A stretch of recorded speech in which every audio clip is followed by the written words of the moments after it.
Mérnök, közgazdász, külkereskedő végzettségem van, 3 nyelven beszélek, német, angol, orosz, 30 évnél tovább is külkereskedtem, és érdekes módon nem vettem észre, hogy depressziós vagyok. Illetve hát azt észrevettem, hogy időnként felmegy a vérnyomásom, meg veszekszem. És akkor elkezdtünk járni ide a Kálváriába, ebbe a Sote Pszichiátriai Intézetbe, mert nagyon sok jót hallottunk rádióba, itt-ott, mit. Jó lenne, ha lenne valami komolyabb hifi berendezésünk, meg eszközeink, meg jó lenne egy kis pénz ide, ugye, hogy lenne például azelőtt voltak számítógépek.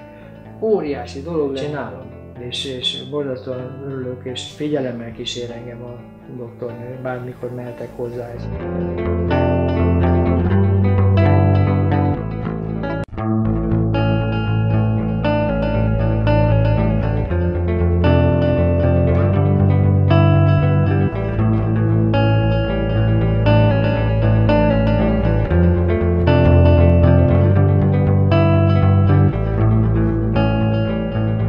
2007 vége óta vezetem a Szotéria Alapítvány Matéria Klubházát, pszichés betegek nappali ellátása és közösségi ellátása a mi 2 munkamódunk, és ez a 2 ellátási forma integráltan működik a mi esetünkben.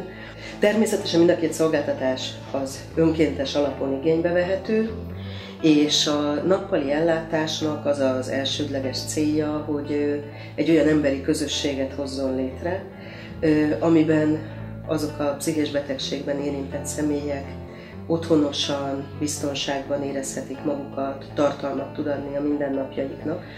Elkezdtünk együtt közösen színházba járni, kiállításra elmegyünk, de hát amikor jó idő van, akkor egész egyszerűen csak kimegyünk együtt a Margit-szigetre. És javasolták, hogy jöjjek ide. Javasolta a munkáltatóm is, szinte egyidejűleg, és a kezelőorvosom is. És hát eljöttem, és kipróbáltam, és itt ragadtam. Most lassan a 3. év. Angolra járok, meg irodalomra. Van egy folyóirat, amit szerkeztünk, Palaszposta. Szinte én elég gyakran járok, szinte minden nap. Úgyhogy meg énekelni is szoktunk. Nagyon sokféle foglalkozás van. Van egy könyvtárunk, ott szoktunk olvasni, meg kölcsönözni. Hát én a Palaszpostát szeretem a legjobban, de hát aztán az irodalmat, az étkezést, a dohányzást. De járunk színházba, cirkuszban, múzeumban, szóval sokfelé. De azt már azt is a klubház szervezi. Hajókirándulásokat. Volt egy sportkör, ilyen tolaslabda. Sőt, kajakoztunk például a Dunán. Ilyen túrakajakban. Sok. Ha nem baj, én is megpróbálom, van célom és van irányom, van más, van alternatív, ami előbb bekrakkol a klíma. Mindig megújítom magam, bennem napenergia van, nem lépünk Isten helyére, egy a jelszó, tartós béke.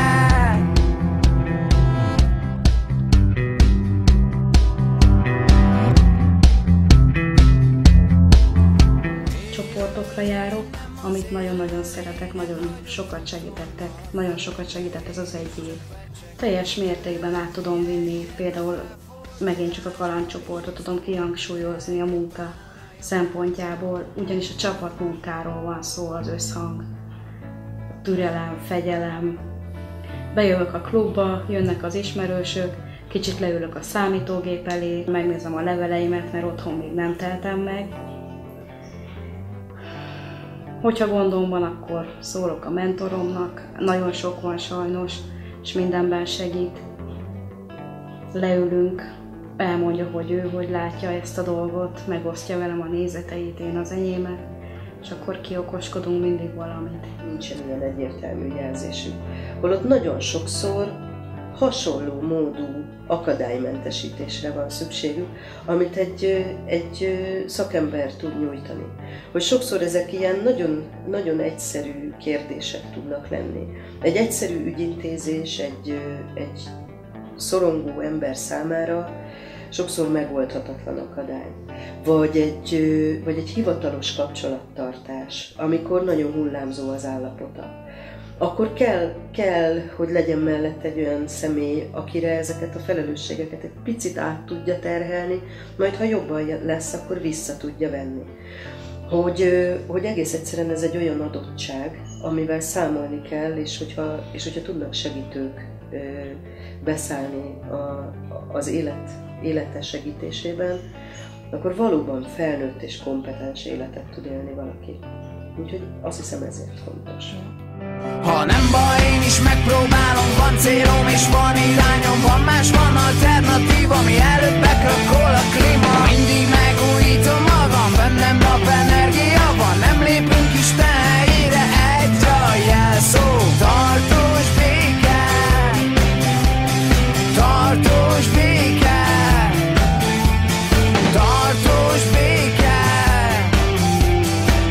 egy a jelszó, tartós béke.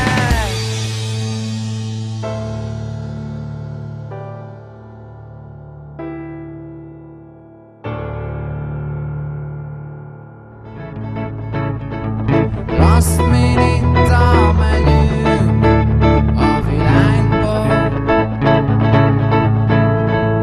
hinni kell, az nagy magyar igazságba, hinni kell, mint a Petőfi